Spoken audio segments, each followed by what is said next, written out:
Hi everybody, welcome to Overeaters Anonymous, a 100-pounder meeting, 23rd of December 2020.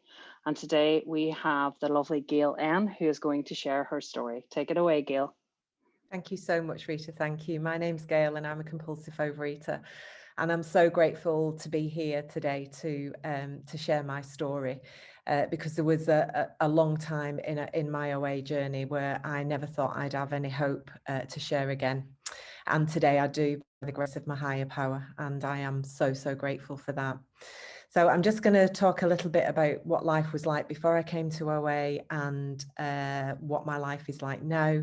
And then I'm just going to finish by sharing what I've learned, because I've learned quite a lot in OA, and who knows, I might help somebody avoid some of my pitfalls. So yeah, I had a really happy childhood. There was no outward reason why I should turn out to be a compulsive overeater.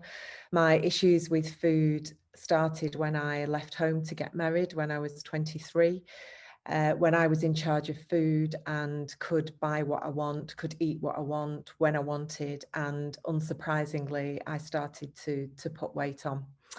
That was exacerbated by 2 pregnancies, and both of those pregnancies resulted in me starting the horrendous diet binge cycle, which I know many of you will be familiar with.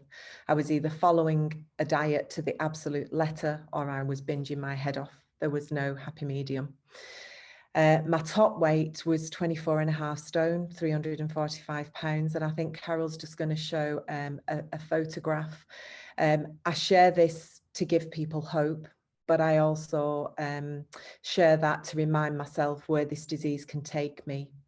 And I know that in no way was that the end of the line regarding my weight, because I am under absolutely no illusion that I could kill myself with excess food. Absolutely. And even though, thank God, I am really tall, I was very incapacitated with my weight, especially as I aged. So I'm 56 now. And as I turned 50, I really started to feel the effects of my weight. I struggled to walk any distance. My body constantly ached. I had no energy. And my weight was always on my mind. And I think when you are as morbidly obese as I was, you are constantly reminded about your weight, because every step you take is painful. Even simple things like turning over in bed at night is a real effort and was painful. And I was constantly thinking, am I going to break this chair? When we went out for something to eat, are we going to get sat in a booth that I'm not going to be able to fit in, and I'm going to have to ask, can we sit somewhere else? And 99.9% of the time, I was the biggest person in the room. And I'm a healthcare professional by background. And I found that really difficult to be in that environment. I'd often be in meetings where we were talking about public health, and I would be sat there morbidly obese. So I had a constant reminder of the excess weight that I was carrying. And one of the most difficult things for me was knowing that I was harming myself to that extent and being unable to stop eating. It was absolutely terrifying. And I achieved an awful lot in my life. I got to the top of my profession. I've been married to an amazing guy for 33 years. I've got 2 fab kids. I've got incredible friends. I've got a beautiful home. I genuinely achieved a lot in my life, but food beat me every single time. It just had me by the throat every single day. And I did a lot of my binging in the evening when I was on my own, when everybody else had gone to bed. And I used to go to bed feeling so physically horrendous. And I would swear that that was going to be the last binge that I was going to have. And I would genuinely in that moment mean it with every fiber in my body. And I would get up in the morning with that same resolution. And then by the time I'd walked in the kitchen, I'd be eating a family-sized bar of chocolate for my breakfast. That's how insane I was around the food. And I tried everything to control my weight. I tried slimming clubs, I tried liquid diets, I tried therapy, I tried counseling, I tried hypnotherapy, I tried acupuncture, I tried Reiki. I must have had over 100 self-help books. And the insanity was that every time I started something new, I genuinely believed this was going to be it. This was going to be the time I was going to beat it. This is the time that it was going to work. And of course, it never did, because fundamentally, I had completely lost the power of choice over food, as it outlines in the big book. Food was my master. And every waking moment, I was either eating or I was thinking about food. That was my life. And I find it really difficult to say this, but food was the most important thing in my life. It came before everything and everybody. It came before my kids, it came before my hubby. It was the most important thing in my life. And as a consequence, I lived in constant fear, shame, self-loathing, self-pity, anger, resentment, and I never, ever felt good enough. And that was my life outside of OA before I came into OA. So I came into OA in 2008. And I was so glad that we said it at the beginning of the meetings, you know, try 6 meetings if you're a newcomer before you decide if OA is for you. Because I tell you, in those first few meetings, I thought everybody was nuts. I thought people were absolutely crazy. And I can remember thinking, these people are going to make me worse talking about being addicted to food. Such was my denial. And although I introduced myself when I spoke, I didn't say the words, I'm a compulsive overeater, for about 3 months. It took me that long to admit that I was a compulsive overeater. I had 5 years amazing recovery. I had incredible physical recovery. I lost 10 stone, 140 pounds. I worked the steps a number of times. I gave service. I was sponsoring. My life was really, really good. In fact, my life was so good that I forgot I was a compulsive overeater, and I forgot the hell of binging and being morbidly obese. It became a dim and distant memory. And I started to think this was a GAIL job and not a God job. And I put work in front of recovery. I got a job where I was working away from home, and I just became a workaholic. And all of the things that I'd done to keep myself well just went out of the window. And I fell spectacularly into a 7-year relapse that I thought was going to kill me. I was utterly, utterly beaten, and I thought I was doomed. The weight went back on very quickly, and then some. And I went back to trying all of those things that I knew didn't work. And I knew OA worked, but in those 7 years, I just couldn't connect with OA. I was in and out of OA like a ping pong ball. I kept thinking I'd surrendered, I'd come back in, I'd maybe get a couple of weeks under my belt, and then I'd be off again. And it was just absolutely horrendous.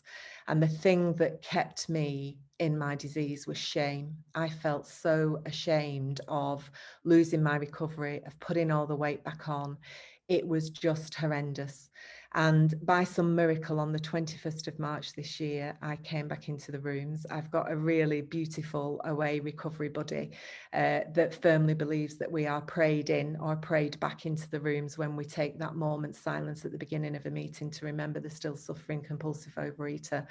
And maybe that happened, I don't know, but something happened on the 21st of March. And the other thing that made a massive difference to me was having Zoom meetings, because we were in lockdown then in the UK, or just going into lockdown. And somehow that really helped my shame.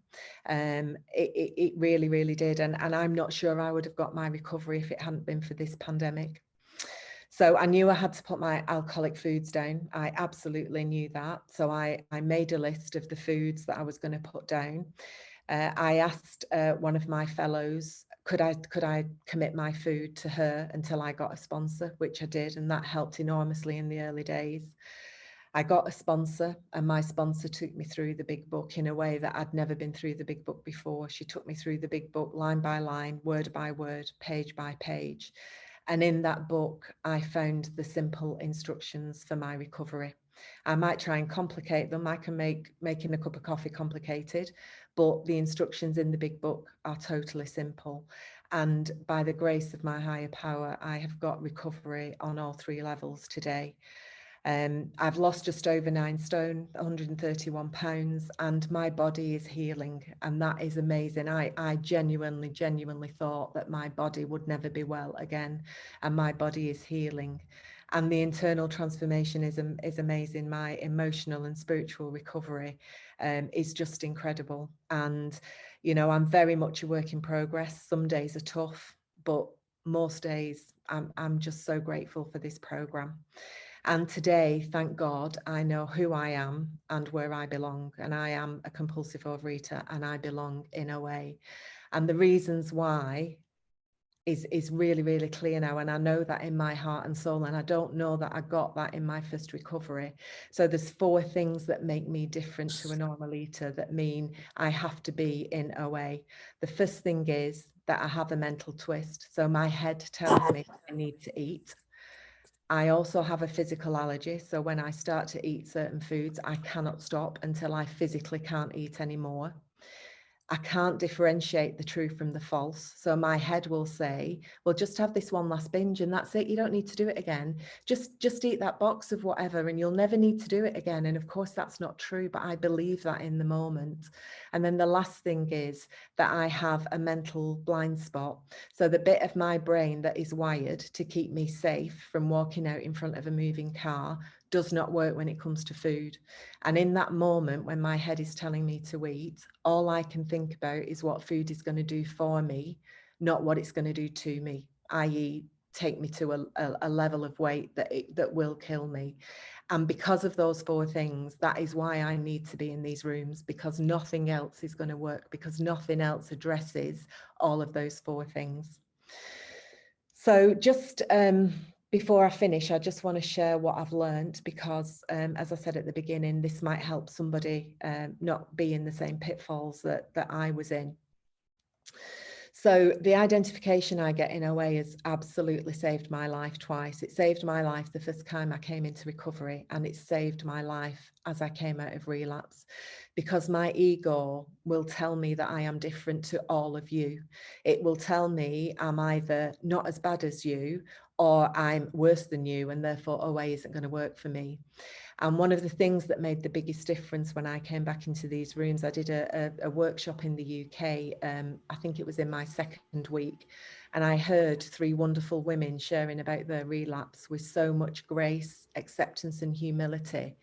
I just thought, Gail, you are no different. You are no different to those 3 women. You're not special. You're not worse than. You're not unique. If you work this program, you will get your recovery back. And I am so, so grateful that I heard that message. I also learned that relapse is a process. It's not an event. There were a number of things that were happening around my relapse that I couldn't see until it was too late. And therefore, I always need to be on the lookout for signs that may indicate that I am about to go into a relapse. And again, I did a wonderful workshop on relapse quite early on in my recovery. And I have a dashboard that I've shared with my sponsor so that we can both be vigilant for looking out for some of my behaviours that might indicate I am about to go into a relapse. Having a sponsor is so, so important. My sponsor is amazing and she knows me better than I know myself, and she always, always knows the right thing to say. And the honesty with that sponsor is really, really critical. So around the time of my relapse, we'd gone to New York for my son's 21st birthday, and we used to go in a coffee shop for breakfast, and I was eating cake for my breakfast, although it didn't have cake in the title, but that's what it was to me as a compulsive overeater. And it was exactly the same as the whiskey and the milk story in the big book. So I had a vague sense that what I was doing wasn't particularly smart, but I was just in denial. And I know that my current sponsor would have been calling me out on that and saying, what on earth are you doing? What are you eating that for? And that is why, for me, it is so important to be rigorously honest with my sponsor. I know today that I cannot keep my recovery unless I stay in fit spiritual condition, because my default is to be selfish, full of fear, trying to control everything and resentful. And that just leads to pain. I can't cope with the pain and therefore I need to eat. And there's just a paragraph in the big book that I'm just going to read to you, because this sums up what I'm talking about better than I could. And it's on page 120 towards the end of the chapter to wives. And it says, perhaps your husband will make a first start on the new basis, but just as things are going beautifully, he dismays you by coming home drunk. If you are satisfied he really wants to get over drinking, you need not be alarmed. Though it is infinitely better that he have no relapse at all, as has been true with many of our men, it is by no means a bad thing in some cases.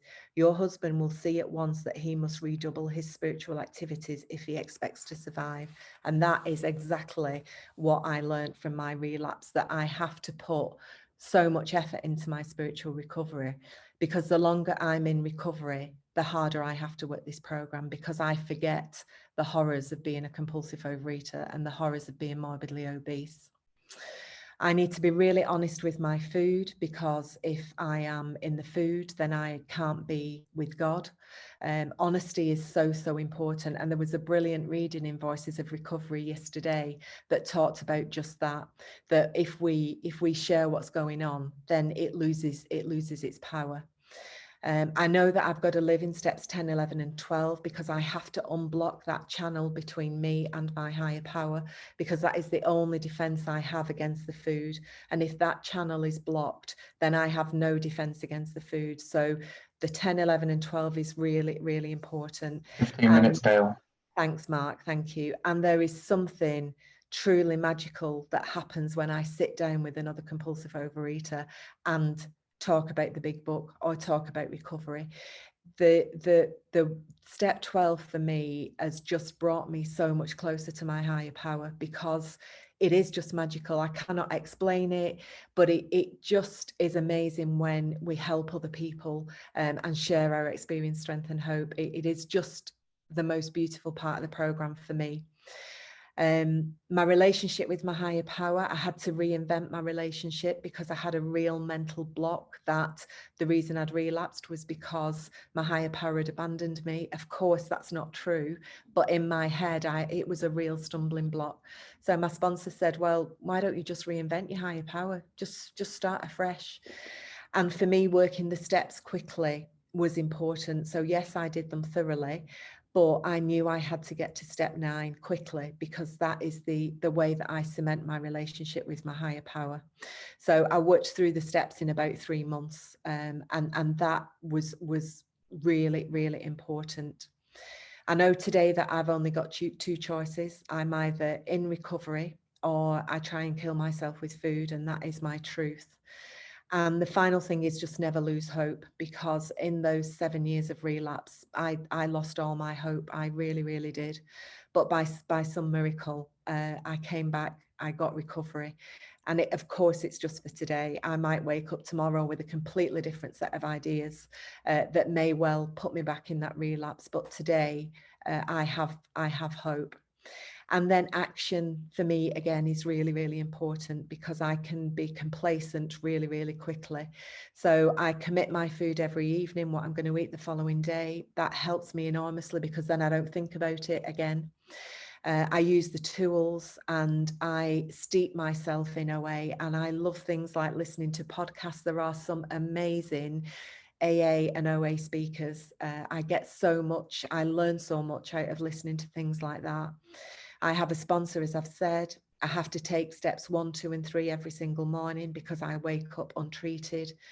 The working with others is so important, and I try and live in an attitude of gratitude, because despite having so much in my life, I can still feel that it's not enough and I need something else, and I'm looking for the latest body product that's going to make me feel better. So an attitude of gratitude is really important, and I live in the big book, because the answer to anything and everything in my experience is in the big book.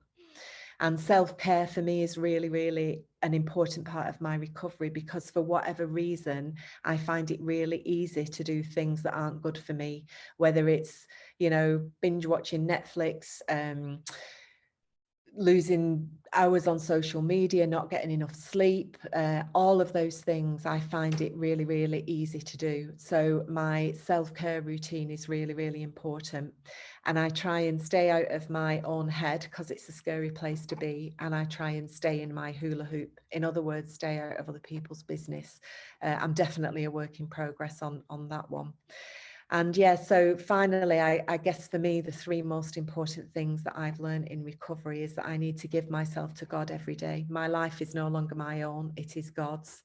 I need to work with other people, and I need to know who I am and what tribe I belong in. And thank God I know that today. And I'll just finish with what is my favourite 2 lines from the big book. And it's on page 199.